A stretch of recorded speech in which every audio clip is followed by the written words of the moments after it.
안녕하세요. 노마드랜드라고 하는 책을 예전에 읽었는데 또 읽고 있습니다. 대경기 침체 때 집을 잃어서 떠도는 사람들 이야기입니다. 상승하는 집세, 낮은 임금 때문에 하우스리스가 된 거죠. 그들은 벤에 삽니다. 주택법을 붕괴 이후에 그들은 엄청난 충격을 겪었죠. 영화 매트릭스와 똑같다라고 합니다. 즐겁게 살고 예측 가능한 세계가 신기루였고 어쩌면 현실은 잔인한 디스토피아였다는 걸 알게 된 거죠. 사실이라고 믿어왔던 게 사실이 아니었던 겁니다. 돈 때문에 생겼다라고 하는 문제로 보기에는 너무나 많은 일들이 있었습니다. 노예 노동자와 같은 삶을 그들은 살았습니다. 한때 주된 직장에서 벌었던 돈의 5분의 1 수준을 받는 사람도 있다고 했습니다. 주식시장에서 수십만 달러가 한순간에 증발해버리고 그들의 노후가 사라져버렸습니다. 파산을 해버린 거죠. 중산층에서 이탈되고 난 이후에 그들은 다시는 중산층으로 되돌아갈 수가 없었습니다. 그들은 죽음을 두려워하는 게 아니라 자신이 버텨줄 수 있는 나이보다 더 오래 사는 걸 두려워하고 있다고 합니다. 참 서글픈 얘기는 미국의 17%의 사람들만 노년에 일하지 않고 살 수 있을 거다라고 예측한답니다. 83%의 사람들은 노년이 돼도 어쩔 수 없이 일해야 되는 인생을 그들이 살게 될 거다라고 지금 전망한다라는 거죠. 씁쓸한 얘기입니다. 그들은 재산이 사라지고 친구들이 세상을 떠나고 단절된 삶을 이제 감내하며 삽니다. 희망찬 경제 상태는 그들하고 상관없는 얘기가 되어버렸죠. 무기력하고 가난한 처지에 내몰렸습니다. 그래서 그들이 선택한 게 노마드랜드입니다. 집 없는 벤에서 사는 삶을 그들이 선택한 거죠. 물론 그들의 삶이 안타깝다, 안쓰럽다 이렇게만 얘기하기에는 매우 복잡하고 매우 좀 설명하기 어려운 일들이 되게 많이 쌓여 있습니다. 결국 그들의 삶의 모습이 그들만의 얘기가 아니라 우리의 얘기도 될 수 있음을 우리는 잊지 말아야 되는 거죠. 앞으로 어떻게 살아야 되겠습니까? 절약하고 필수품 외에는 사지 않는 그런 생활 습관을 갖춰야 됩니다. 재무 중독자가 돼서는 안 됩니다. 일자리를 잃고 저축은 바닥나고 집은 압류당하는 이들이 어떻게 살겠습니까? 제대로 된 삶을 살 수 있겠습니까? 가족 구성들이 제대로 모여서 안전하게 안락하게 먹으며 살 수 있겠냐고요. 그렇게 못한다라는 겁니다. 앞으로 한국에 벌어질 일입니다. 지금 세수가 부족한 게 100조가 넘는다고 난리납니다. 지금 전세 사기 이래저래 주식 투기 이런 얘기들이 계속 나오는데요. 정신 바짝 차려야 됩니다. 지금 경제적으로 비관적이다라고 얘기하는 비관론이 확산되고 있습니다. 중국 부동산 영향도 크고요. 이제 사람들이 점점 알아가는 겁니다. 경제는 심리라는 걸 말이죠. 중국 부동산이 붕괴되면요, 한국 경제 개폭망하는 거죠. 지금 난립니다. 지식산업센터나 같은 부동산 공실이 90%가 넘는데요. 미국은 9월달에 금리 인상을 한다는데 지금 미국이 기준금리를 5.5에서 끝내는 게 아니라 6%를 넘길 수 있다라는 그런 얘기들도 나옵니다. 미국이 9월달에도 올리고 11월달에도 올리면 어떻게 됩니까? 5.75 되는 거죠. 그리고 미국이 6%까지 가고 2024년에 금리를 안 내릴 수도 있다라는 의견들도 나옵니다. 참 어처구니가 없는 거죠. 앞으로 미국이 기준금리를 인상하는 걸 멈추고 난 다음에 한 2년 이상이 지옥이 된답니다. 어떻게 되겠습니까? 2024년, 2025년 미국 경제 개폭망하는 거죠. 그 다음에 한국이 망가집니다. 미국이 2024, 2025 망가지고요. 한국은요, 25, 26 망가질 것 같습니다.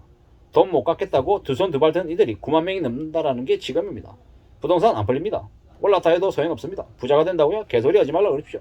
200중, 300중, 400중 얘기했는데 저소득층들은 차라리 먹고 사는 거 관련해가지고 큰 문제 없답니다. 지금은요, 잘 벌고 대한민국에서 어느 정도 인정받고 여유 부리며 살던 고소득 중산층들이 대거 걸려들었답니다. 그들이 이제 이번에 망가진답니다. 그들은 기소 생활 수급자보다 더 못한 삶을 살게 될 겁니다. 끝으로 왔을 때 그들은요, 집도 있고요, 소비력도 괜찮고 소득도 괜찮고 사회적 지위도 괜찮습니다. 근데 실제로 그들의 속내를 들여다보면요, 기초생활 수급자보다 더 못한 삶을 살게 될 겁니다. 앞으로 중국 경제가 되게 많이 안 좋아질 거죠. 그러면 유럽도 안 좋아질 거고 한국 더 안 좋아질 거고요. 신용 등급 하락, 그리고 개인 파산, 신용 불량자, 개인회생 신청하는 사람들 대거 늘어나겠죠.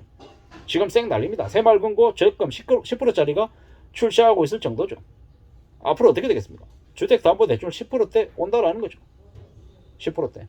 채권금리도요, 금융채권금리도 보험 이런 것들 8에서 10% 될 수 있는 시기도 온다라고 보면 맞습니다. 지금 롯데손해보험 채권이 7.5% 이랬잖아요. 아주 좀 지나면요, 9% 10% 그냥 되는 거죠. 1998년 초에 시중은행 1년 정기예금 금리가 20%였습니다. 3년이면 65% 준다고 그랬어요. 1개월만 예치해도 18.5% 준다고 얘기했던 때가 있습니다. 믿기 어려운 시기였죠. 근데 지금요. 나중에 좀 지나면 이와 유사한 일이 벌어지지 않을까라고 충분히 추정할 수 있습니다. 물론 그때보다 금리가 뭐 높진 않겠지만 뭐 1년 정기 예금 금리 10% 준다는 얘기하고 3년 하면 15% 20% 준다는 얘기를 할 수도 있다라는 얘기입니다. 지금 중국 부동산 개박살나고 나면은 어떻게 되겠습니까? 중국에서도 아무리 뭐 청년이라고 해도 집 안 사는 거죠. 이제 난리가 나는 겁니다. 앞으로 2024, 25, 26, 27 어떻게 됩니까? 부동산은 끝이다. 절대로 들어가면 안 된다라는 겁니다. 뭐 정신 바짝 차려야 됩니다. 월 600만 원, 월 1000만 원. 뭐 되게 우습게 쉽게 얘기하는 사람들 되게 많은데요. 그 극소수에 해당되는 사람들이 버는 돈입니다. 200중, 300중, 400중 얘기한 놈들은요 다 쓰레기들입니다. 정말로 자기 땀을 흘려서 벌어본 놈들이 벌어본 적이 없는 놈들이 그런 얘기를 막 퍼뜨립니다. 남들하고 비교질하고 갑질하고 이거 안 사면은 지금 아니면 부자가 못 된다. 부의 추월 자산에 못 올라선다. 뭐 빨리 부자가 될 수 있는 길이 있다. 파여적이 돼야 된다. 이딴 얘기로 현혹하면서 많은 사람들을 궁지에 내몰았습니다. 그 궁지에 내몰려서 걸려든 이들을 뭐라고 그럽니까? 다중채무자, 영끌족이라고 부릅니다. 그들이 앞으로 맞게 될 삶의 모습은 많이 비참할 겁니다. 기초생활수급자보다도 못한 삶을 사는 다주택, 다중채무자, 고소득 중산층들이 대거 몰려갈 거다라고 보면 맞습니다. 지금 뭐라고 얘기하냐면 600만 명이 노예로 포획이 돼 있다고 얘기합니다.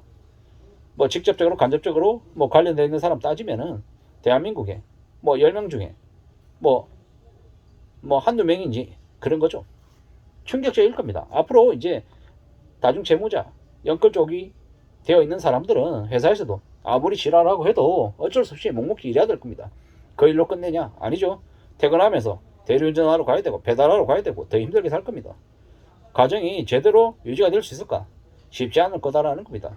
군대 가서 이제 개고생하는 개활금 당하는 이등병보다 못한 삶을 그들이 살게 될 겁니다.